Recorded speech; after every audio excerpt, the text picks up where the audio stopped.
നമസ്കാരം. വാർത്താമഴയിലേക്ക് എല്ലാ പ്രേക്ഷകർക്കും സ്വാഗതം. ഇന്ന് ഇതുവരെ വന്ന പ്രധാനപ്പെട്ട വാർത്തകൾ ആഴത്തിൽ പരിശോധിക്കുകയാണ് വാർത്താമഴ. ആദ്യ റിപ്പോർട്ടിലേക്ക്. ആശ്രിത നിയമന വ്യവസ്ഥകൾ പരിഷ്കരിക്കാൻ മന്ത്രിസഭാ യോഗത്തിന്റെ തീരുമാനം. സർവീസിലിരിക്കെ മരണമടയുന്ന ജീവനക്കാരുടെ ആശ്രിതർക്ക് ജോലി ലഭിക്കുന്നതിന് അർഹതയുണ്ടെങ്കിലും മരിച്ചയാളുടെ കുടുംബ വാർഷിക വരുമാനം 8 ലക്ഷത്തിൽ കവിയാൻ പാടില്ല. എയ്ഡഡ് സ്ഥാപനങ്ങളിലെ ജീവനക്കാർ മരിച്ചാൽ ആശ്രിത നിയമനം ലഭിക്കില്ല എന്നതാണ് സുപ്രധാന മാറ്റം. മന്ത്രിസഭ അംഗീകരിച്ച ആശ്രിത നിയമന വ്യവസ്ഥ പ്രകാരം സമഗ്രമായ മാറ്റങ്ങളാണ് സംഭവിക്കുന്നത്. സംസ്ഥാന സർവീസിലിരിക്കെ മരിക്കുന്ന എല്ലാ ജീവനക്കാരുടെയും ആശ്രിതർക്ക് ജോലിക്ക് അർഹതയുണ്ടായിരിക്കും. ജീവനക്കാരൻ മരണമടയുന്ന സാഹചര്യം പരിഗണിക്കാതെ തന്നെ നിയമനം നൽകും. എന്നാൽ ഇൻവാലിഡ് പെൻഷനറായ ജീവനക്കാരൻ മരണപ്പെട്ടാൽ അവരുടെ ആശ്രിതർക്ക് പദ്ധതി വഴിയുള്ള നിയമനത്തിന് അർഹതയുണ്ടായിരിക്കുന്നതല്ല.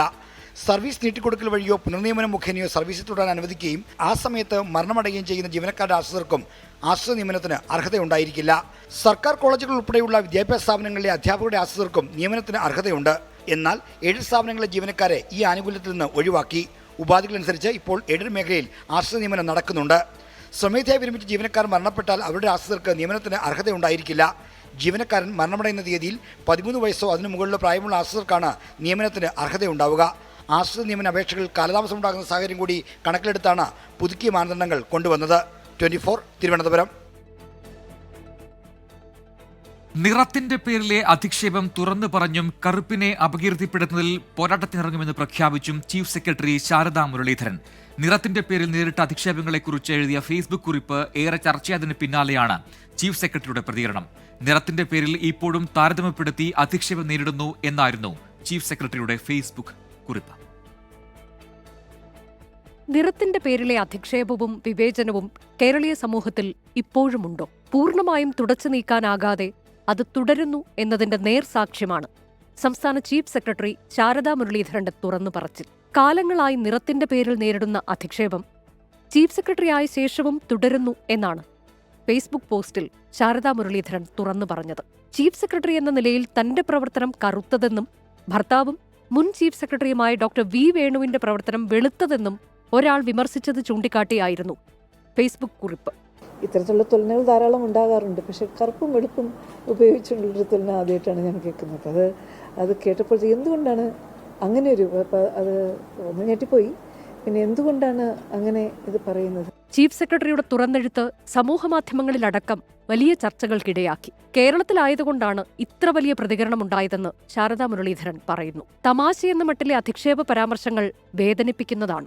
ഈ തമാശ എന്ന് പറയുന്ന സാധനം വാസ്തവത്തിൽ വേദനിപ്പിക്കാൻ തന്നെയാണ് ചെയ്യുന്നത്. അത് കൊള്ളുന്നവർക്ക്, കൊടുക്കുന്നവർക്ക് അത് തമാശ, കൊള്ളുന്നവർക്ക് അത് വേദനയാണ്.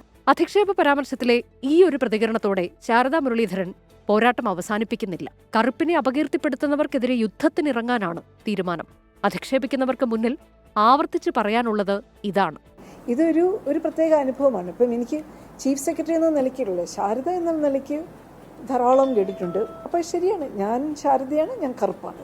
എൻ്റെ കറുപ്പ് എന്നുള്ളത് എൻ്റെ അഴകിനെയോ എൻ്റെ സ്വഭാവത്തിലോ കുറവ് വരുത്തുന്നതല്ല, അതിന് മാറ്റിക്കൂട്ടുന്നതാണ്. 24 തിരുവനന്തപുരം. തുറന്നു പറച്ചിലിൽ ചീഫ് സെക്രട്ടറി ശാരദാ മുരളീധരന്റെ പിന്തുണയുമായി കേരളം. രാഷ്ട്രീയ നേതാക്കൾ ഉൾപ്പെടെ വിവിധ മേഖലയിലുള്ളവർ ചീഫ് സെക്രട്ടറിക്ക് പിന്തുണയുമായി രംഗത്തെത്തി. സമൂഹ മാധ്യമങ്ങളിലും വിഷയത്തിൽ വലിയ ചർച്ചയാണ് ഇപ്പോഴും നടക്കുന്നത്. ഈ വിഷയവുമായി ബന്ധപ്പെട്ട ചില പ്രതികരണങ്ങൾ കൂടി കാണാം.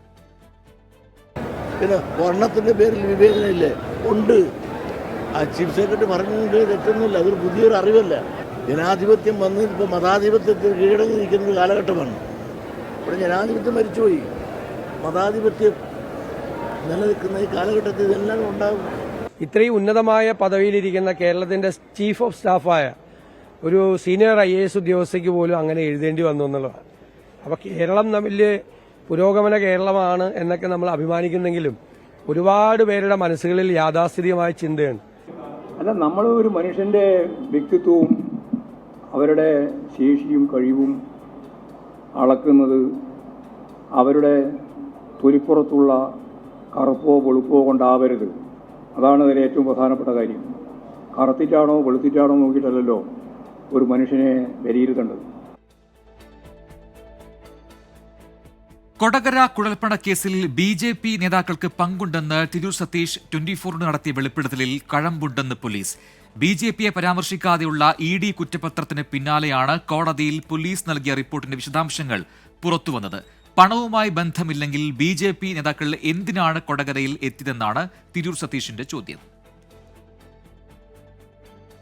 കൊടകര കുഴൽപ്പണക്കേസിൽ BJPക്ക് പങ്കില്ലെന്ന EDയുടെ കുറ്റപത്രം രാഷ്ട്രീയ വിവാദം ചൂടുപിടിക്കുന്നു. പോലീസ് കണ്ടെത്തലുകൾ അപ്പാടെ തള്ളുന്ന ED റിപ്പോർട്ടിനെതിരെ BJP തൃശൂർ മുൻ ഓഫീസ് സെക്രട്ടറി തിരൂർ സതീഷ് രംഗത്തെത്തി. ഈ സംഭവം നടന്നപ്പോൾ തന്നെ പാർട്ടിയുടെ നേതാക്കന്മാർ, ജില്ലാ നേതാക്കന്മാർ, മേഖലയുടെ സംഘടനാ സെക്രട്ടറി ഉൾപ്പെടെയുള്ള ആളുകൾ എന്തിനാണ് ഈ കൊടകരയിൽ ഈ റോബറി നടന്ന സ്ഥലത്തേക്ക് എത്തിയത്?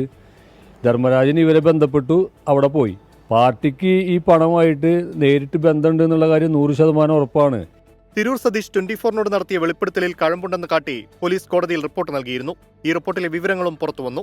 ആരോപണങ്ങൾ അതീവ ഗൗരവകരമെന്നാണ് പോലീസ് കണ്ടെത്തൽ. വിഷയത്തിൽ അന്വേഷണം നടത്തേണ്ടത് അനിവാര്യമാണെങ്കിലും പോലീസിന് അന്വേഷണത്തിന് നിയമതടസ്സമുള്ളതിനാൽ സ്വകാര്യ അന്യായം ഫയൽ ചെയ്യാൻ തിരൂർ സതീഷിനോട് നിർദ്ദേശിക്കുകയായിരുന്നു. തുടരന്വേഷണ റിപ്പോർട്ട് അടിസ്ഥാനപ്പെടുത്തി തെരഞ്ഞെടുപ്പ് കമ്മീഷൻ നൽകിയ കത്ത് പരിഗണിക്കാതെയാണ് കുറ്റപത്രം സമർപ്പിച്ചതെന്നാണ് ഉയരുന്ന ആക്ഷേപം. അതിനിടയിൽ EDയെ വിമർശിച്ച പ്രതിപക്ഷ നേതാവും രംഗത്തെത്തി. ED അതിന്റെ വിശ്വാസ്യത മുഴുവൻ തകർത്തു ഈ റിപ്പോർട്ടിലൂടെ. ED രാഷ്ട്രീയമായി നിഷ്പക്ഷമല്ലാതെ പെരുമാറുന്ന ഒരു സംവിധാനമാണ് എന്ന് എല്ലാവരെയും ബോധ്യപ്പെടുത്തി കൊടുത്ത് ക്ലീനായിട്ട് കേരളത്തിലെ BJP നേതാക്കളെ രക്ഷിച്ചിരിക്കുകയാണ്. കൊടകര കുഴൽപ്പണ കേസ് CPIM-ഉം BJPയും തമ്മിൽ ഒത്തുതീർപ്പാക്കിയെന്ന് K. മുരളീധരൻ കുറ്റപ്പെടുത്തി. തിരൂർ സതീഷ് നൽകിയ സ്വകാര്യ അന്യായത്തിൽ അനുകൂല വിധിയുണ്ടായാൽ കൊടകര കുഴൽപ്പണ കേസിലെ കള്ളപ്പണ ഇടപാടുകളെക്കുറിച്ച് വിശദമായ അന്വേഷണത്തിന് വഴിയൊരുങ്ങുമെന്നതാണ് വിലയിരുത്തൽ. 24 തൃശൂർ. കൊടകര കുഴൽപ്പണ കേസിൽ BJPക്ക് അനുകൂലമായ കുറ്റപത്രം സമർപ്പിച്ചുവെന്നാരോപിച്ച് EDക്കെതിരെ പ്രതിഷേധം കടുപ്പിക്കാനൊരുങ്ങി CPIM. ശനിയാഴ്ച ED ആസ്ഥാനത്തേക്ക് മാർച്ച് നടത്തും. EDക്കെതിരെ തൃശൂരിൽ CPIM തൃശൂർ ജില്ലാ കമ്മിറ്റിയുടെ നേതൃത്വത്തിൽ പ്രതിഷേധ മാർച്ച് സംഘടിപ്പിച്ചു. കൊടകര കുഴൽപ്പണ കേസിൽ BJPക്ക് പങ്കില്ലെന്ന എൻഫോഴ്സ്മെന്റ് ഡയറക്ടറേറ്റിന്റെ കുറ്റപത്രത്തെ രാഷ്ട്രീയമായി തുറന്നു കാണിക്കാനാണ് CPIM നീക്കം.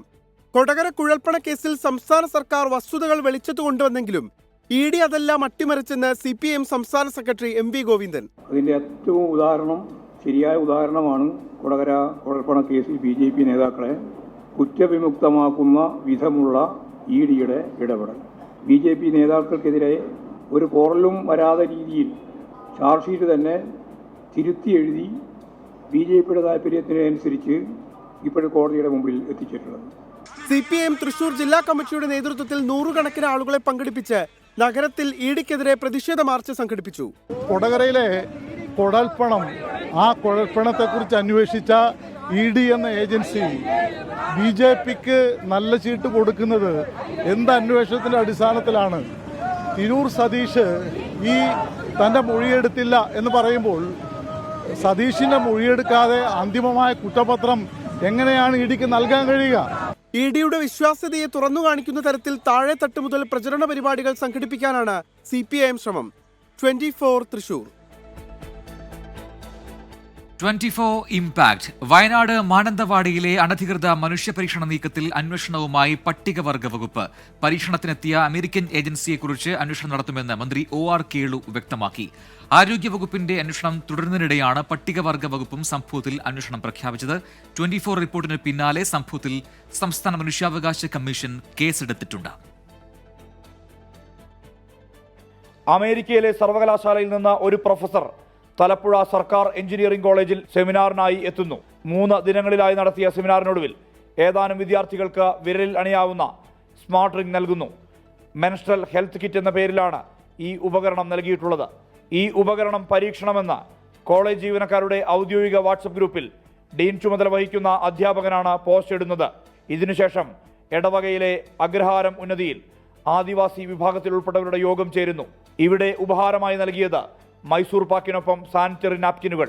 ഇതിനെല്ലാം പിന്നിൽ ആർത്തവ ചക്രവുമായി ബന്ധപ്പെട്ട വിവരശേഖരണമെന്ന് പകൽ പോലെ വ്യക്തം. ആരോഗ്യവകുപ്പിന്റെ അനുമതിയില്ല, പട്ടികവർഗ വകുപ്പിന്റെയും അനുമതിയില്ല. എന്നിട്ടും ഇത് നടപ്പാക്കാൻ എങ്ങനെ കഴിഞ്ഞു എന്നാണ് ഉയരുന്ന ചോദ്യം. മന്ത്രി OR കേളു അന്വേഷണത്തിന് നിർദ്ദേശം നൽകി കഴിഞ്ഞു. വകുപ്പ് തലത്തിലൊരു അന്വേഷണം ആദ്യം നമ്മൾ നടത്തും. അവരുടെ അമേരിക്ക ഏജൻസി എന്ന് പറയുന്നത് സംബന്ധിച്ചുള്ള ഒരു വ്യക്തതയും കൂടി വരുത്തേണ്ടതുണ്ട്. അതുകൊണ്ട് അതുകൂടി അന്വേഷിക്കും. അമേരിക്കയിലെ PC Rossi college of applied സയൻസിലെ പ്രൊഫസർ ധ്രുവ് ശേഷാദ്രിയാണ് ക്ലാസ് എടുക്കാൻ എത്തിയതെന്ന് എഞ്ചിനീയറിംഗ് കോളേജിന്റെ വാർത്താക്കുറിപ്പിൽ പറയുന്നു. കുട്ടികൾക്ക് വിരലിലണിയാവുന്ന ഉപകരണം നൽകിയ കാര്യവും ഈ കുറിപ്പിൽ സ്ഥിരീകരിക്കുന്നുണ്ട്. ഹെൽത്ത് മോണിറ്ററിങ്ങിന് ഉപയോഗിക്കുന്ന അൾട്രാ ഹ്യൂമൻ റിംഗ് ബാംഗ്ലൂരിൽ നിന്ന് കൊണ്ടുവന്നതാണെന്നും പറയുന്നു. എന്തു തരത്തിലുള്ള വിവരങ്ങളാണ് ശേഖരിക്കുന്നതെന്ന കാര്യത്തിൽ കോളേജിന് ഉത്തരമില്ല. മന്ത്രി വീണ ജോർജിന്റെ നിർദ്ദേശപ്രകാരം വിഷയത്തിൽ ആരോഗ്യവകുപ്പും അന്വേഷണം തുടരുകയാണ്. 24 വയനാട്. വിഴിഞ്ഞം തുറമുഖ പദ്ധതിയുടെ വയബിലിറ്റി ഗ്യാപ് ഫണ്ട് വായ്പയായി സ്വീകരിക്കാൻ സർക്കാരിന്റെ തീരുമാനം. വായ്പയായി ഫണ്ട് സ്വീകരിക്കില്ല എന്ന മുൻ നിലപാടിൽ മാറ്റം വരുത്താൻ മന്ത്രിസഭയാണ് തീരുമാനമെടുത്തത്. പദ്ധതിയുടെ നടത്തിപ്പുകാരായ അദാനി പോർട്സിന് പണം നൽകേണ്ട സമയമായതുകൊണ്ടാണ് നിലപാടിൽ മാറ്റം വരുത്തിയത് എന്നാണ് സർക്കാർ നൽകുന്ന വിശദീകരണം. ഇന്ന് ചേർന്ന മന്ത്രിസഭായോഗമാണ് വിഴിഞ്ഞം തുറമുഖ പദ്ധതിക്ക് വേണ്ടിയുള്ള വയബിലിറ്റി ഗ്യാപ് ഫണ്ടായ 817.80 കോടി രൂപ സ്വീകരിക്കാൻ തീരുമാനിച്ചത്.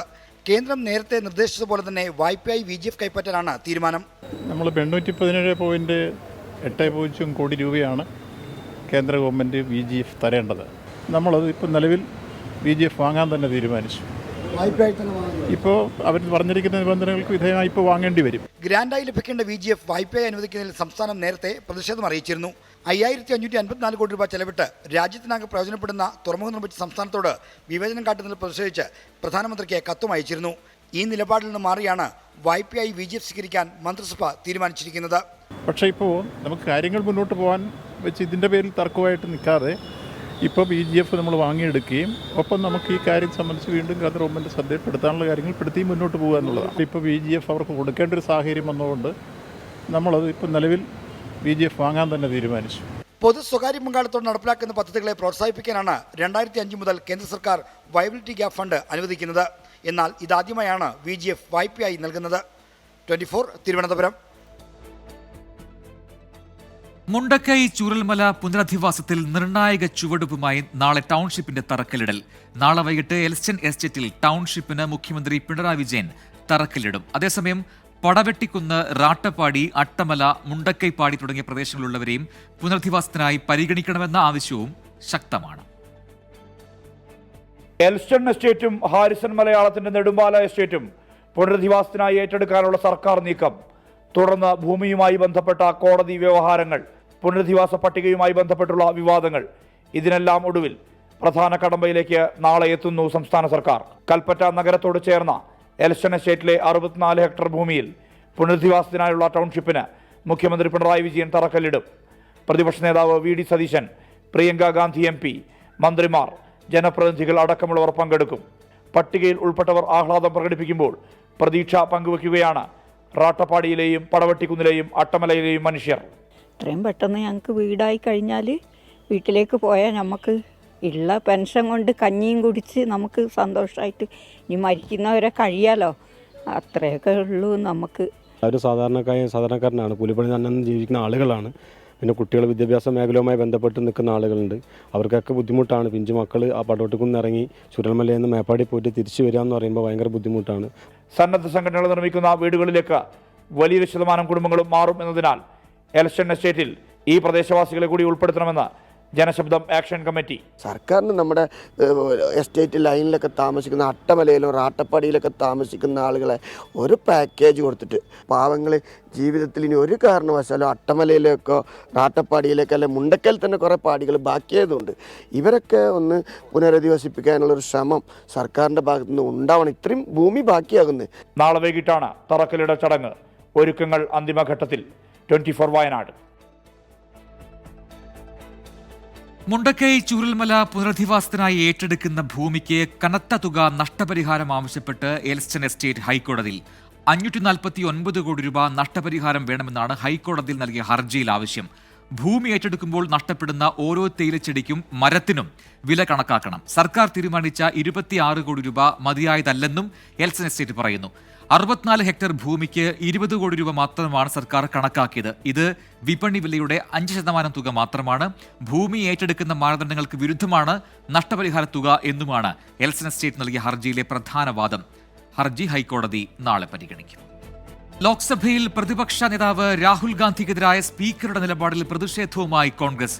കുടുംബക്കാരൊക്കെ ഈ സഭയിൽ അംഗങ്ങളായിരുന്നു എന്നത് പ്രത്യേക അവകാശം നൽകുന്നില്ലെന്ന സ്പീക്കർ ഓം ബിർലയുടെ പരാമർശത്തിനെതിരെയാണ് കോൺഗ്രസും രാഹുൽ ഗാന്ധിയും രംഗത്ത് വന്നത്. കഴിഞ്ഞ 10 ദിവസത്തോളമായി തന്നെ സഭയിൽ സംസാരിക്കാൻ അനുവദിക്കുന്നില്ലെന്നും പ്രധാനമന്ത്രി കുംഭമേളയെക്കുറിച്ച് പ്രസ്താവന നടത്തിയപ്പോൾ തനിക്കും പറയാനുണ്ടായിരുന്നുവെന്നും രാഹുൽ പ്രതികരിച്ചു. രാജ്യസഭയിൽ ദുരന്ത നിവാരണ നിയമ ഭേദഗതി ബില്ലിലെ ചർച്ചയ്ക്കിടെ സോണിയാഗാന്ധിയെ അപമാനിക്കുന്ന പ്രസ്താവന നടത്തിയെന്നാരോപിച്ച് ആഭ്യന്തരമന്ത്രി അമിത്ഷായ്ക്കെതിരെ കോൺഗ്രസ് നേതാവ് ജയറാം രമേശ് അവകാശ ലംഘന നോട്ടീസ് നൽകി. ആശാ വർക്കേഴ്സിന് ഐക്യദാർഢ്യവുമായി സെക്രട്ടേറിയറ്റിന് മുന്നിൽ ജനസഭ സംഘടിപ്പിച്ച് സാമൂഹിക സാംസ്കാരിക പ്രവർത്തകർ. ഇടത് സർക്കാർ ആശമാരെ അവഹേളിക്കരുതെന്ന് ജനസഭയിൽ പങ്കെടുത്ത് കേരള സാഹിത്യ അക്കാദമി അധ്യക്ഷൻ കെ സച്ചിദാനന്ദൻ പറഞ്ഞു. 7 ദിവസമായി നിരാഹാര സമരം തുടരുന്ന 2 ആശമാരെ ആരോഗ്യനില വഷളായതിനെ തുടർന്ന് ആശുപത്രിയിലേക്ക് മാറ്റി. Kerala Asha health workers association general secretary MA Bindu, KP Thankamani എന്നിവരെയാണ് കനത്ത ചൂടിൽ ആരോഗ്യനില വഷളായതിനെ തുടർന്ന് ആശുപത്രിയിലേക്ക് മാറ്റിയത്. ഇവർക്കു പകരം SS അനിതാകുമാരി, ബീന പീറ്റർ എന്നിവർ സമരമേറ്റെടുത്തു. സെക്രട്ടേറിയറ്റിന് മുന്നിലെ ആശാ വർക്കേഴ്സിന്റെ രാപ്പകൽ സമരം 1.5 മാസവും നിരാഹാര സമരം 7 ദിവസവും പിന്നിടുകയാണ്. സമരത്തിന് ഐക്യദാർഢ്യം പ്രഖ്യാപിച്ച് സമരവേദിയിൽ ജനസഭ സംഘടിപ്പിച്ചു. സാഹിത്യ അക്കാദമി ചെയർമാൻ സച്ചിദാനന്ദൻ, നടനും സംവിധായകനുമായ ജോയ് മാത്യു, ലത്തിൻ അതിരൂപത തിരുവനന്തപുരം വികാരി ജനറൽ യൂജിൻ പെരേര തുടങ്ങിയവർ സമരത്തിന് പിന്തുണ പ്രഖ്യാപിച്ചു. ഇടതുപക്ഷ സർക്കാർ ആശമാരെ അവഹേളിക്കരുതെന്ന് കെ സച്ചിദാനന്ദൻ. ഒരു സമരം നടക്കുമ്പോൾ അത് ആർ തന്നെ നടത്തിയാലും അവരുടെ ആവശ്യങ്ങളിൽ അല്പമെങ്കിലും ന്യായമുണ്ടെങ്കിൽ സമരം ചെയ്യുന്ന ആളുകളെ ഗവൺമെന്റ് ചർച്ചയ്ക്ക് വിളിക്കുകയും കഴിയുന്ന രീതിയിലുള്ള ഒരു ഒത്തുതീർപ്പ് ഉണ്ടാക്കുകയും ആണ്. ദുർവാശിയും പരിഹാസവും സർക്കാരിന്റെ മുഖമുദ്രയെന്ന് ജോയ് മാത്യുവിന്റെ കുറ്റപ്പെടുത്തൽ. അപ്പോൾ സ്റ്റാലിന് പഠിക്കുന്ന മുഖ്യമന്ത്രി ആ സമരത്തെ എന്താ പറയുക, എങ്ങനെ പ്രതികരിക്കും? അവരെ CIT ആണ് സമരം നടത്തുന്നത്, 26,000 രൂപയാണെന്ന് പറഞ്ഞിട്ട്. ഇവിടെ ഈ സമരത്തിന് ഏതെങ്കിലും രീതിയിൽ സമരത്തോട് രഞ്ജിപ്പിലെത്തിക്കഴിഞ്ഞാൽ തങ്ങളുടെ മാനം പോവും എന്നുള്ള പേടിയാണ്. അതേസമയം സമരം ചെയ്യുന്ന ആശാ അംഗനവാടി പ്രവർത്തകർക്ക് ഐക്യദാർഢ്യം പ്രഖ്യാപിച്ച് UDF തിരുവനന്തപുരം കോർപ്പറേഷന് മുന്നിൽ ധർണ സംഘടിപ്പിച്ചു. നിരാഹാര സമരം തുടരുന്ന ആശാ വർക്കേഴ്സിന്റെ ആരോഗ്യസ്ഥിതി പരിശോധിക്കാൻ ഇതുവരെ സർക്കാർ ഡോക്ടേഴ്സ് എത്തിയില്ലെന്നും കേരള ആശാ ഹെൽത്ത് വർക്കേഴ്സ് അസോസിയേഷന്റെ വിമർശനം. 24 തിരുവനന്തപുരം. ആശാ വർക്കേഴ്സിന്റെ ഓണറേറിയം കൂട്ടി എന്നൊരു വാർത്ത വരുന്നു. പക്ഷേ കേരളത്തിൽ നിന്നല്ല, അത് പുതുച്ചേരിയിൽ നിന്നുള്ള വാർത്തയാണ്. ഓണറേറിയം കൂട്ടിയിരിക്കുന്നു. ഇവിടെ പുതുച്ചേരി സർക്കാർ 10,000 രൂപയിൽ നിന്ന് 18,000 രൂപയായി ഉയർത്തും എന്നാണ് ഇപ്പോൾ തീരുമാനം വന്നിരിക്കുന്നത്. നിയമസഭയിൽ മുഖ്യമന്ത്രി N രംഗസ്വാമിയാണ് ഇക്കാര്യം പ്രഖ്യാപിച്ചത്. മുഹമ്മദ് റഹീസ് ചെന്നൈയിൽ നിന്നും വിശദാംശങ്ങളുമായി ചേരുന്നു. റഹീസ്, കേരളത്തിലെ ആശമാരുടെ സമരം അതിങ്ങനെ അനിശ്ചിതമായി തുടരുകയാണ് ഇപ്പോൾ. പക്ഷേ പുതുച്ചേരിയിൽ നിന്നും സർക്കാരിന്റെ ഒരു അനുകൂല തീരുമാനം ആശാമാരുടെ കാര്യത്തിൽ ഉണ്ടാകുന്നു. ഓണറേറിയം 18,000 രൂപയായി ഉയർത്തും എന്നൊരു പ്രഖ്യാപനമാണ് മുഖ്യമന്ത്രി നടത്തിയിരിക്കുന്നത്. വിശദാംശങ്ങൾ എന്താണ്? പ്രജിൻ, കഴിഞ്ഞ കുറെ ദിവസങ്ങളായി ഈ പുതുച്ചേരിയിലെ MLA-മാരുടെ, അത് പാർട്ടി ഭേദമന്യേ എല്ലാവരുടെയും ആവശ്യം ഇത്തരത്തിൽ ആശാമാരുടെ ഓണറേറിയം വർദ്ധിപ്പിക്കണം എന്നുള്ളതായിരുന്നു. ഇവർ മുഖ്യമന്ത്രിയെ കണ്ടൊരു നിവേദനം നൽകുകയൊക്കെയും ചെയ്തിരുന്നു. അതിന്റെ അടിസ്ഥാനത്തിലാണ് ഇപ്പോൾ നിയമസഭയിൽ മുഖ്യമന്ത്രി N രംഗസ്വാമി ഒരു പ്രഖ്യാപനം നടത്തിയിരിക്കുന്നത്. അതായത് ആശാ വർക്കർമാരുടെ ഓണറേറിയം 10,000 രൂപയിൽ നിന്നും 18,000 രൂപയാക്കി ഉയർത്താനാണ് ഇപ്പോൾ തീരുമാനമായിരിക്കുന്നത്. 2023 നേരത്തെ ആശാമാരുടെ ഓണറേറിയം 6,000 രൂപയായിരുന്നു. ആ 6,000-ൽ നിന്നും 4,000 രൂപ വർദ്ധിപ്പിച്ചാണ് 10,000 രൂപയിലേക്ക് എത്തിച്ചത്. അതും ഇതുപോലെ ഒരു മാർച്ച് മാസത്തിലായിരുന്നു. അതിനുശേഷം കൃത്യം 2 വർഷമാകുമ്പോൾ പുതുച്ചേരിയിൽ വീണ്ടും ആശാമാരുടെ ഓണറേറിയം വർദ്ധിപ്പിച്ചിരിക്കുന്നു. ഇത്തവണ അത് 4,000 എന്നുള്ളത് 8,000 ആക്കി ഉയർത്തി അത് 18,000 രൂപയിലേക്ക് എത്തിച്ചിരിക്കുന്നു എന്നുള്ളതാണ്. പക്ഷേ പുതുച്ചേരിയിൽ ആശാ വർക്കർമാരുടെ എണ്ണം വളരെ കുറവാണ്. താരതമ്യേന ഒരു 350 ആശാ വർക്കർമാരൊക്കെയാണ് ഇവിടെ ഉള്ളത്. ഇക്കാര്യം കൂടി പരിഗണിച്ചാണ് ഒരു വലിയ തുക വർധനവ് കൊണ്ടുവന്നിരിക്കുന്നത്. എന്തായാലും കേരളത്തിൽ സമരം പുരോഗമിക്കുമ്പോൾ തൊട്ടടുത്തുള്ള മറ്റൊരു സ്ഥലത്ത് ആശാ വർക്കർമാരുടെ ഓണറേറിയം വർദ്ധിച്ചിരിക്കുന്നു. അവർക്ക് എന്തായാലും 18,000 രൂപ ഉടൻ തന്നെ കിട്ടും. പ്രജിൻ, ശരി. മുഹമ്മദ് റഹീസാണ് ചെന്നൈയിൽ വിശദാംശങ്ങൾ നൽകിയിരിക്കുന്നത്. പുതുച്ചേരിയിലാണ് സർക്കാരിന്റെ പുതിയ തീരുമാനം ഉണ്ടായിരിക്കുന്നത്. ആശാ വർക്കേഴ്സിന് ഓണറേറിയം കൂട്ടിയിരിക്കുന്നു. അവിടെ പുതുച്ചേരിയിൽ 18,000 രൂപയായി ഉയർത്തും. പക്ഷേ അവിടെ 350 മാത്രമാണ് ആകെ ആശമാരുടെ എണ്ണം എന്നതുകൂടി കണക്കിലെടുക്കേണ്ടതുണ്ട്. മറ്റൊരു റിപ്പോർട്ടിലേക്ക്. ആശാ വർക്കേഴ്സ് സമരത്തെ തള്ളിപ്പറഞ്ഞതിന് പിന്നാലെ INTUC-യിൽ ഭിന്നത ശക്തമാണ്. സംസ്ഥാന പ്രസിഡന്റ് R ചന്ദ്രശേഖരനെ രൂക്ഷമായി വിമർശിച്ച് കോൺഗ്രസ് INTUC നേതാക്കൾ രംഗത്തെത്തി. എന്നാൽ ആശാ സമരത്തിലെ നിലപാടിൽ ഉറച്ചു നിൽക്കുകയാണ് ഇപ്പോഴും R ചന്ദ്രശേഖരൻ. സംസ്ഥാന പ്രസിഡന്റ് R ചന്ദ്രശേഖരൻ INTUC-യെ പിണറായി വിജയന്റെ കാൽച്ചുവട്ടിൽ കൊണ്ടുവച്ചെന്നാണ് ദേശീയ സെക്രട്ടറി കെ സുരേഷ് ബാബുവിന്റെ കടുത്ത വിമർശനം. ആർ ചന്ദ്രശേഖരനുള്ള ബന്ധമാണ്. പിണറായി വിജയനായിട്ടുള്ള INTCയുടെ അവിശുദ്ധ ബന്ധം തൊഴിലാളികളെ, കേരളത്തിലെ തൊഴിലാളികൾ മുഴുവൻ ബാധിച്ചിരിക്കുന്ന ഒരു കാലഘട്ടം. പിണറായിയുമായി ബന്ധമുള്ള ആർ ചന്ദ്രശേഖരന്റെ ബന്ധത്തെ KC വേണുഗോപാൽ താക്കീത് ചെയ്തെന്നും കെ സുരേഷ് ബാബു പറഞ്ഞു. എന്നാൽ ആശാസമരത്തെ തള്ളിയ നിലപാടിൽ ഉറച്ചു നിൽക്കുകയാണ് ആർ ചന്ദ്രശേഖരൻ. പിണറായിയെ വണങ്ങിയാണ് താൻ INTC പ്രവർത്തനം നടത്തുന്നതെന്ന് പറയുന്ന കെ സുരേഷ് ബാബുവിന് നന്മ വരട്ടെ എന്നും ആർ ചന്ദ്രശേഖരൻ പറഞ്ഞു. പിണറായി മുഖ്യമന്ത്രിയായിരിക്കുന്ന പിണറായിയെ പോയി വഴങ്ങിയിട്ടാണ് എല്ലാ ദിവസവും ഞാൻ INTC പ്രവർത്തനം നടത്തുന്ന അദ്ദേഹം പറഞ്ഞാൽ അദ്ദേഹത്തിന് നന്മ വരട്ടെ എന്നാണ് എൻ്റെ ആഗ്രഹം. അതേസമയം ആർ ചന്ദ്രശേഖരനെ വിമർശിച്ച കെ മുരളീധരൻ രംഗത്ത് വന്നു. INTC സ്വതന്ത്ര സംഘടനയാണ്, അവർക്ക് അവരുടെ നിലപാടെടുക്കുക. പക്ഷെ കോൺഗ്രസ് പാർട്ടിയാണ് തീരുമാനങ്ങൾ എടുക്കുന്നത്. കെ കരുണാകരൻ ഉണ്ടാക്കിയ സംഘടനയാണ് ഇത്. ഒരു പിണറായി വിലാസം സംഘടനയായി മാറരുത് എന്നാണ് ഞങ്ങൾക്ക് അവരോട് പറയാൻ. എന്നാൽ വിഷയത്തിൽ പ്രതിപക്ഷ നേതാവ് VD സതീശൻ പ്രതികരിച്ചില്ല. INTCയുടെ പ്രശ്നങ്ങൾ പരിഹരിക്കാൻ കോൺഗ്രസ് നേതൃത്വം വടിയെടുക്കുമോ എന്നാണ് ഇനി കാത്തിരുന്ന് അറിയേണ്ടത്. വിവിധ ബ്യൂറോകൾക്കൊപ്പം 24 കൊല്ലം. അക്രമത്തിനും ലഹരിക്കുമെതിരെ 24ന്റെ ജനകീയ പ്രതിരോധ യാത്ര തുടരുകയാണ്. ജനഹൃദയങ്ങൾ കീഴടക്കി SKN40.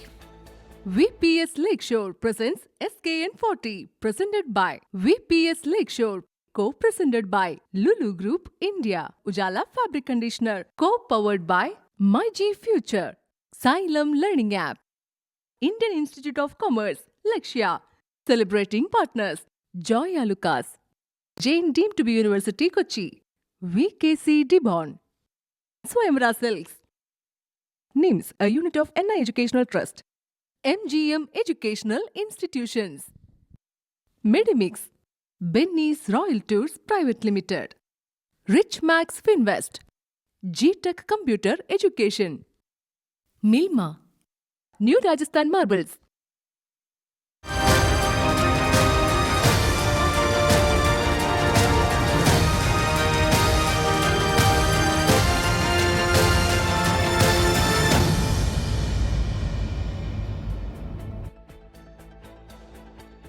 ലഹരിക്കെതിരായ മുദ്രാവാക്യം ജനമനസ്സുകളിൽ ഊട്ടിയുറപ്പിച്ച് SKN40 കേരള യാത്ര കോട്ടയം ജില്ലയിലെ പര്യടനം പൂർത്തിയാക്കി.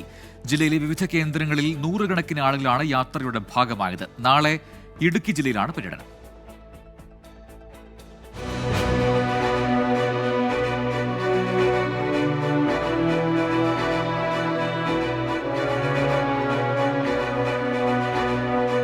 അക്ഷരനഗരിയുടെ ഗ്രാമനഗര ഹൃദയങ്ങളിൽ ലഹരിക്കെതിരായ പോരാട്ടത്തിന്റെ പുത്തൻ വഴി തെളിയിച്ചു SKN40 കേരള യാത്ര. സ്വന്തം മകൻ, സ്വന്തം മകൾ, ഇവരൊക്കെ തന്നെ കയ്യകലത്തായി പോയി എന്ന് വിലപിക്കുന്ന അമ്മമാരുടെ സ്വരം കേരളത്തിൽ അമർന്നു കേൾക്കാൻ തുടങ്ങി. ഇന്നല്ലെങ്കിൽ നാളെ ആമാശയത്തിനുള്ളിൽ കിടക്കുന്ന MDയുടെ കവർ പൊട്ടി ഒരാൾ മരിച്ചതുപോലെ ഈ അമ്മമാരുടെ കണ്ണുനീരിൽ കേരളം വെന്തുരുകി പോകും. അതിന് നമ്മൾ അവസരം കൊടുക്കാൻ പാടില്ല. വൈക്കത്ത് നിന്ന് ആരംഭിച്ച് 2 ദിവസം കൊണ്ട് പാലായിൽ സമാപിച്ച വിജയയാത്ര വിദ്യാഭ്യാസ സ്ഥാപനങ്ങൾ, റെസിഡൻസ് അസോസിയേഷനുകൾ, സന്നദ്ധ സംഘടനകൾ തുടങ്ങി സമഗ്ര മേഖലകളിലും നിറഞ്ഞ പങ്കാളിത്തം. അമ്മമാരെ, അമ്മമാരുടെ കാര്യം ഓക്കെ, നിങ്ങളുടെയൊക്കെ സ്നേഹമാണ് വലുത്. അച്ഛന്മാർ ഓക്കെ. നമ്മൾ വിചാരിക്കുന്നത് പുതുപ്പള്ളി പോയി ചാണ്ടികുമ്പനെ മടയിൽ പോയിട്ടൊന്ന് വെല്ലുവിളിക്കാൻ ഞങ്ങൾ തീരുമാനിച്ചു. കളിക്കണമല്ലോ.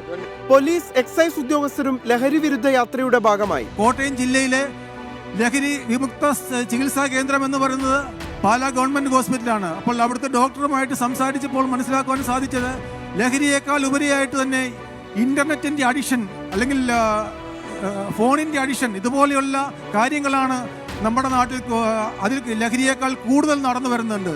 പാലാ നഗരത്തിൽ നടന്ന സമാപന സമ്മേളനവും ജനപങ്കാളിത്തം കൊണ്ട് ശ്രദ്ധേയമായി. നാളെ രാവിലെ തൊടുപുഴയിൽ നിന്ന് ഇടുക്കി ജില്ലയിലെ പര്യടനം ആരംഭിക്കും. 24 കോട്ടയം. ആർഷകണ്ഠന നടത്തുന്ന കേരള യാത്രയുടെ പൂർണ്ണരൂപം പ്രേക്ഷകർക്ക് കാണാം. 24ന്റെ SKN40 എന്ന കവറുള്ള യൂട്യൂബ് പേജിലും സോഷ്യൽ മീഡിയ പേജുകളിലും തത്സമയ സംപ്രേഷണമടക്കം ലഭ്യമാണ്. മറ്റൊരു റിപ്പോർട്ടിലേക്ക്. സംസ്ഥാനത്ത് ലഹരി വേട്ട തുടരുകയാണ്. തിരുവനന്തപുരത്തും വാളിയാർ ചെക്ക് പോസ്റ്റിലും കഞ്ചാവുമായി യുവാക്കൾ പിടിയിലായി. വയനാട് പൊടുതനയിൽ പോലീസ് പരിശോധനയിൽ MDMA പിടികൂടി. പൂജപ്പുര സ്വദേശി അരുൺ ബാബു, മലയൻകീഴ് സ്വദേശി പാർത്ഥിബൻ എന്നിവരാണ് തിരുവനന്തപുരത്ത് പിടിയിലായത്. അരുണിനെതിരെ 15 ലഹരി കേസുകളും പാർത്ഥിബനെതിരെ 10 കേസുകളും നിലവിലുണ്ട്. ശാസ്തമംഗലത്ത് 6 കിലോ കഞ്ചാവ് പിടികൂടിയ സംഭവത്തിലെ അന്വേഷണത്തിലാണ് ഇരുവരും അറസ്റ്റിലായത്. 8.75 ഗ്രാം ഹാഷിഷ് ഓയിലുമായി ഒരാളെ മ്യൂസിയം പോലീസ് അറസ്റ്റ് ചെയ്തു. കവടിയാർ സ്വദേശി ജനു തോമസ് ആണ് പിടിയിലായത്. വയനാട് വൈത്തിരി പൊഴുതനയിൽ 35 ഗ്രാം MDMA-യുമായി മുട്ടിൽ സ്വദേശി സാജിദിനെ പോലീസ് അറസ്റ്റ് ചെയ്തു.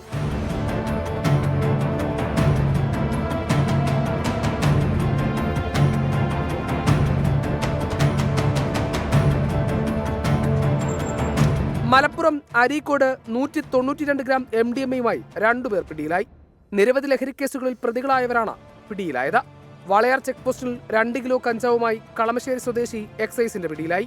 പെരുമ്പാവൂർ താനിപ്പുഴയിൽ ലക്ഷങ്ങളുടെ നിരോധിത പുകയില ഉൽപ്പന്നങ്ങൾ പിടികൂടി. ഇതര സംസ്ഥാനക്കാരായ ഇസ്മായിൽ ഹുസൈൻ, അലി ഹുസൈൻ എന്നിവരാണ് പിടിയിലായവർ. കൊല്ലം പത്തനാപുരത്ത് കുഞ്ഞ് ജനിച്ചതിന്റെ പേരിൽ ലഹരിപ്പാട്ട് നടത്തിയ 4 പേരും പിടിയിലായി. തിരുവനന്തപുരം കൊച്ചുകൊടുങ്ങല്ലൂർ സ്വദേശി വിപിൻ, കുളത്തൂർ പുതുവൽ മണക്കാട് സ്വദേശി വിവേക്, കാട്ടാക്കട പേയാട് സ്വദേശി കിരൺ, വഞ്ചിയൂർ സ്വദേശി ടെർബിൻ എന്നിവരാണ് എക്സൈസിന്റെ പിടിയിലായത്. കിരണിന് കുഞ്ഞ് ജനിച്ചതിന്റെ ആഘോഷമായിരുന്നു ലഹരി പാർട്ടി.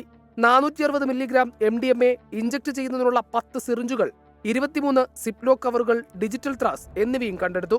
എറണാകുളം കലൂർ സ്റ്റേഡിയത്തിൽ നിന്ന് MDMA പിടിച്ച കേസിലെ പ്രതികൾക്ക് Ernakulam judicial first class magistrate കോടതി 10 വർഷം തടവ് ശിക്ഷ വിധിച്ചു. അമീർ, സൂസിമോൾ എന്നിവർക്കാണ് ശിക്ഷ. വിവിധ ബ്യൂറോകൾക്കൊപ്പം ന്യൂസ് ഡെസ്ക് 24. തനിക്കെതിരായ സാമ്പത്തിക തട്ടിപ്പാരോപണം തള്ളി സംഗീത സംവിധായകൻ ഷാൻ റഹ്മാൻ. ഉയരെ സംഗീത നിശയിലെ പാർട്ട്ണറായിരുന്ന നിജുരാജ് തന്റെ കമ്പനിയെയാണ് വഞ്ചിച്ചതെന്നും ഇതുമായി ബന്ധപ്പെട്ട് നേരത്തെ തന്നെ പരാതി നൽകിയതുമാണെന്ന് ഷാൻ റഹ്മാൻ വ്യക്തമാക്കി. നിരോധിത മേഖലയിൽ അനുമതിയില്ലാതെ ഡ്രോൺ പറത്തിയതിന് ഷാനെതിരെ എറണാകുളം സൗത്ത് പോലീസ് പുതിയ കേസെടുത്തിരുന്നു. ഉയരെ സംഗീത നിശയുടെ ഭാഗമായി 38 ലക്ഷം രൂപയുടെ തട്ടിപ്പ് നടത്തിയെന്ന കേസിലാണ് സംഗീത സംവിധായകൻ ഷാൻ റഹ്മാനെതിരെ FIR രജിസ്റ്റർ ചെയ്തത്. പരാതിയിൽ വിശദീകരണവുമായി രംഗത്തെത്തുകയാണ് ഷാൻ റഹ്മാൻ. അറോറ എന്റർടൈൻമെന്റ് ഉടമ നിജുരാജ് എബ്രഹാമിനെതിരെ ഉയരെ എന്ന ലൈവ് സംഗീത നിശയുടെ സമയത്ത് തന്നെ ചില തർക്കങ്ങൾ ഉണ്ടാവുകയും അതുമായി ബന്ധപ്പെട്ട് ഇൻഫോ പാർക്ക് പോലീസിൽ പരാതി നൽകുകയും ചെയ്തിരുന്നു. ഒരു സെറ്റിൽമെന്റ് പ്രതീക്ഷിച്ചാണ് നിജുരാജിന്റെ നീക്കമെന്ന് സംശയിക്കുന്നതായും ഷാൻ പത്രക്കുറിപ്പിലൂടെ അറിയിച്ചു. സാമ്പത്തിക ക്രമക്കേടിന് പോലീസ് കേസെടുത്തതിനു പിന്നാലെ ഷാൻ റഹ്മാൻ മുൻകൂർ ജാമ്യത്തിനായി കോടതിയെ സമീപിച്ചെങ്കിലും അന്വേഷണ സംഘത്തിന് മുന്നിൽ ഹാജരാകാനാണ് കോടതി നിർദ്ദേശിച്ചത്. ഇതിനു പിന്നാലെ നിരോധിത മേഖലയിൽ ഡ്രോൺ പറത്തിയതിനും ഷാൻ റഹ്മാനെതിരെ പോലീസ് കേസെടുത്തിരുന്നു. News desk 24.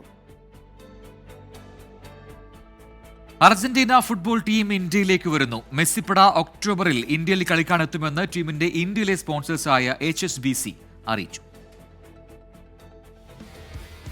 ഇന്ത്യൻ ഫുട്ബോൾ ആരാധകരുടെ പ്രതീക്ഷകൾക്കുമേൽ വീണ്ടും നീല വെളിച്ചം. 14 വർഷത്തെ ഇടവേളയ്ക്ക് ശേഷം അർജന്റീന ടീം ഇന്ത്യയിലേക്ക്. മിശിഹായുടെ പാദം ഇനി പതിയുക ദൈവത്തിൻ്റെ സ്വന്തം നാട്ടിലെന്നും സൂചന.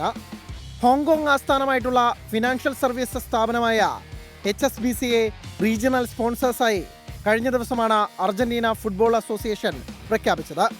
ഇത് സംബന്ധിച്ച HSBCയുടെ വാർത്താക്കുറിപ്പിലാണ് ടീമിന്റെ ഇന്ത്യ സന്ദർശനത്തെക്കുറിച്ചുള്ള പരാമർശം. ലോക ചാമ്പ്യന്മാരായ അർജന്റീന ഇന്ത്യയിലെത്തും. ഒരു അന്താരാഷ്ട്ര സൗഹൃദ മത്സരത്തിൽ പന്തു തട്ടും. ഇന്ത്യൻ ഫുട്ബോൾ ആരാധകർക്ക് ലോകകപ്പ് നേടുന്നതിന് തുല്യമായ സന്തോഷ വാർത്ത. ഒക്ടോബർ അവസാനത്തോടെ 2 സൗഹൃദ മത്സരങ്ങളിൽ കളിക്കാൻ അർജന്റീന ടീം കേരളത്തിലെത്തുമെന്നായിരുന്നു കായികമന്ത്രി V. അബ്ദുറഹിമാന്റെ നേരത്തെയുള്ള പ്രഖ്യാപനം. എന്നാൽ ആ സമയത്ത് അന്താരാഷ്ട്ര മത്സരങ്ങളുടെ സമയമല്ലെന്നത് സംശയത്തിന് ഇടയാക്കിയിരുന്നു. അതേസമയം അർജന്റീനയുടെ സ്പോൺസർമാരിൽ ഒരാൾ തന്നെ പ്രഖ്യാപനം നടത്തുന്നത് വലിയ പ്രതീക്ഷ നൽകുന്നു. ഒക്ടോബർ 6 മുതൽ 14 വരെയാണ് ഇന്റർനാഷണൽ ബ്രേക്കിന്റെ സമയം. ആ സമയത്ത് ലോകകപ്പ് ഒരുക്കങ്ങളുടെ കൂടെ ഭാഗമായി മെസ്സിപ്പട എത്തുമെന്ന് പ്രതീക്ഷിക്കാം. Sports desk 24. മോഹൻലാൽ നായകനാകുന്ന പൃഥ്വിരാജ് ചിത്രം എമ്പുരാൻ റിലീസുമായി ബന്ധപ്പെട്ട വാർത്താ സമ്മേളനം അല്പസമയം മുൻപാണ് കൊച്ചിയിൽ നടന്നത്. പൃഥ്വിരാജ്, മോഹൻലാൽ, മഞ്ജു വാര്യർ, ടൊവിനോ തോമസ്, ആന്റണി പെരുമ്പാവൂർ, ഗോകുലം ഗോപാലൻ തുടങ്ങിയവർ വാർത്താ സമ്മേളനത്തിൽ പങ്കെടുത്തിരുന്നു. നാളെയാണ് ചിത്രത്തിന്റെ റിലീസ്.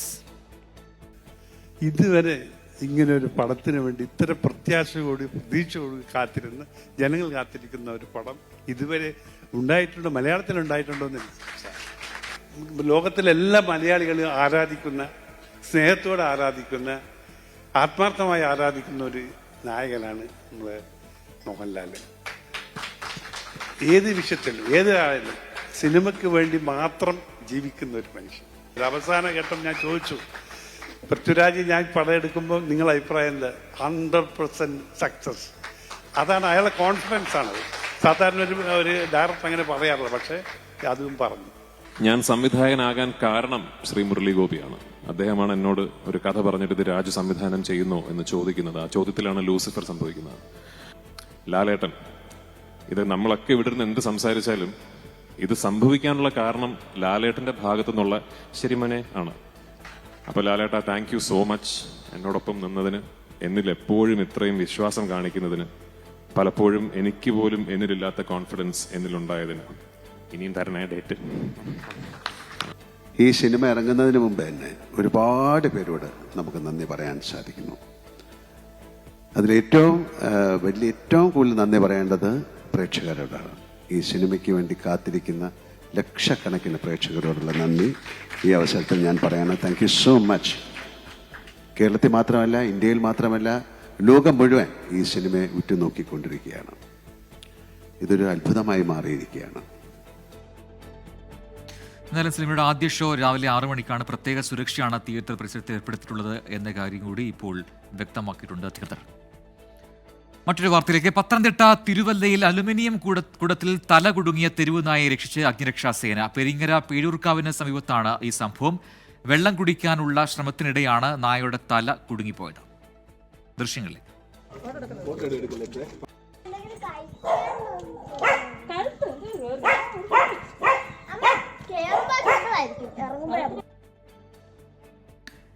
എ വി ജയശങ്കർ പത്തനംതിട്ടയിൽ നിന്ന് കൂടുതൽ വിവരങ്ങളുമായി ചെയ്യുന്നുണ്ട്. ജയ്, ഇത് മൃതപ്രായനായ ഒരു നായയാണ് ഈ രീതിയിൽ രക്ഷപ്പെട്ടത്, അല്ലെങ്കിൽ കൃത്യമായ ഇടപെടലിലാണ് ഈ നായ രക്ഷപ്പെട്ടതെന്നും മനസ്സിലാവുന്നു. വിവരങ്ങൾ പറയൂ. അതായത് ഇന്ന് ഉച്ചയോടുകൂടിയാണ് തിരുവല്ല പെരിങ്ങര പേരൂർക്കാവിന് സമീപം ഇത്തരത്തിൽ അലുമിനിയം കലം കഴുത്തിൽ കുടുങ്ങിയ നായയെ നാട്ടുകാരുടെ ശ്രദ്ധയിൽപ്പെടുന്നത്. പിന്നാലെ നാട്ടുകാർ ഈ നായയുടെ കഴുത്തിൽ നിന്ന് ഈ കലം ഊരി മാറ്റാനുള്ള ഒരു ശ്രമം നടത്തി. പക്ഷേ അത് വിജയം കണ്ടില്ല. പിന്നാലെയാണ് ഈ നാട്ടുകാരെല്ലാം കൂടി ഫയർഫോഴ്സിനെ വിവരം അറിയിച്ചത്. അങ്ങനെ ഫയർഫോഴ്സ് എത്തി അതിസാഹസികമായാണ് ഈ നായയുടെ തലയിൽ നിന്ന് ഈ അലുമിനിയം കുടം എടുത്ത് മാറ്റിയത്. എന്തായാലും നായ നിലവിൽ സുരക്ഷിതനാണ്. ഈ കുടം എടുത്തു മാറ്റിയ ശേഷം നായയ്ക്ക് വെള്ളവും ഭക്ഷണവും ഉൾപ്പെടെ നൽകിയതിനു ശേഷമാണ് ഫയർഫോഴ്സ് പോയത്. കഴിഞ്ഞ ദിവസമാണ് ഇത്തരത്തിൽ ഈ വെള്ളം കുടിക്കാനുള്ള ശ്രമത്തിനിടെ നായയുടെ തലയിൽ ഈ കുടം കുടുങ്ങിയെന്നാണ് പ്രാഥമികമായി നമ്മൾ മനസ്സിലാക്കുന്നത്. എന്തായാലും നായ സുരക്ഷിതമാണ്. ഫയർഫോഴ്സിന്റെ ഭാഗത്തു നിന്നുള്ള ഒരു ഇടപെടൽ മൂലം ആ മിണ്ടാപ്രാണി സുരക്ഷിതമായിരിക്കുന്നു. ഇപ്പോൾ എന്തായാലും നായ സുഖമായിരിക്കുന്നു എന്ന് തന്നെയാണ് നമ്മൾ വിചാരിക്കുന്നത്. എന്തായാലും നാട്ടുകാരും ഫയർഫോഴ്സും ഒക്കെ തന്നെയാണ് ഈ രക്ഷാപ്രവർത്തനത്തിന് നേതൃത്വം നൽകിയത്. പ്രജിത്ത്, വ്യക്തമാണ്. എ വി ജയശങ്കറാണ് വിവരങ്ങൾ നൽകിയത് പത്തനംതിട്ടയിൽ നിന്നും. UAE പ്രഖ്യാപിച്ച ജീവകാരുണ്യ പദ്ധതിയായ ഫാദേഴ്സ് എൻഡോമെന്റിലേക്ക് 11.78 കോടി സംഭാവന നൽകി മലയാളി. ബുർജിൽ ഹോൾഡിംഗ് സ്ഥാപകനും ചെയർമാനുമായ ഡോക്ടർ ഷംസീർ വയലിനാണ് തുക നൽകിയത്. പദ്ധതിയുടെ ഭാഗമായ ഡോക്ടർ ഷംസീർ വയലിനെ ദുബായ് കിരീടാവകാശിയും ദുബായ് ഉപപ്രധാനമന്ത്രിയുമായ Sheikh Hamdan bin Mohammed bin Rashid Al Maktoum ആദരിച്ചു. കൊമേഴ്സ് വിദ്യാഭ്യാസ രംഗത്തെ പ്രമുഖ സ്ഥാപനമായ ഇലാൻസ് ലേണിംഗിന്റെ ബ്രാൻഡ് അംബാസിഡറായി നടൻ മമ്മൂട്ടിയെ പ്രഖ്യാപിച്ചു. 7 വർഷം കൊണ്ട് ACCA, CA, CMA കോഴ്സുകളിലായി 20,000-ലധികം റിസൾട്ടുകൾ ഉണ്ടാക്കിയ കൊമേഴ്സ് കോച്ചിംഗ് ഇൻസ്റ്റിറ്റ്യൂട്ടിന് നിലവിൽ കോഴിക്കോടും കൊച്ചിയിലുമായി വിദേശ രാജ്യങ്ങളോട് കിടപിടിക്കുന്ന ക്യാമ്പസുകളുണ്ട്. ഇന്ത്യയിലെ തന്നെ ഏറ്റവും വലിയ അക്കാഡമിക് ഫാക്കൽറ്റി സ്ട്രെങ്ത്തിനോടൊപ്പം പത്മശ്രീ ഭരത് മമ്മൂട്ടി കൂടി എത്തുമ്പോൾ കൊമേഴ്സ് വിദ്യാഭ്യാസ രംഗത്ത് വലിയ മാറ്റം കൊണ്ടുവരാൻ കഴിയുമെന്ന് ഇലാൻസ് ഫൗണ്ടറും സിഇഒയുമായ PV ജിഷ്ണു പറഞ്ഞു. കേരളത്തിൽ പുതിയ 3 ഓഫ്ലൈൻ ക്യാമ്പസുകൾ ഉടൻ ആരംഭിക്കുമെന്നും ജിഷ്ണു വ്യക്തമാക്കി. എലാൻസിൻ്റെ ജേർണിയിൽ ഒരു നെക്സ്റ്റ് ഫേസിലേക്കാണ് നമ്മൾ കിടക്കുന്നത്. അതിൻ്റെ ഭാഗമായിട്ടൊരു മാസീവ് എക്സ്പാൻഷനാണ് നമ്മൾ പ്ലാൻ ചെയ്യുന്നത്. സോ നമ്മൾ കേരളത്തിലെ അല്ലെങ്കിൽ മലയാളികളെ ഏറ്റവും പ്രിയപ്പെട്ട മഹാനടൻ പത്മശ്രീ ഭരത് മമ്മൂട്ടിനെയാണ് എലാൻസ് ബ്രാൻഡ് ഫേസ് ആയിട്ട് ഈ വർഷം ഇൻട്രൊഡ്യൂസ് ചെയ്യുന്നത്. നമ്മൾ നെക്സ്റ്റ് ഒരു ഇയറിലേക്കായിട്ട് ഏകദേശം 5000-ഓളം കുട്ടികൾക്ക് പഠിക്കാൻ കഴിയുന്ന രീതിയിൽ 2 ഇൻ്റർനാഷണൽ ലെവൽ ക്യാമ്പസുകൾ കോഴിക്കോടും കൊച്ചിയിലുമായിട്ട് സ്ഥാപിച്ചിട്ടുണ്ട്. ഇതോടെ വാർത്താമഴ പൂർത്തിയാവുകയാണ്.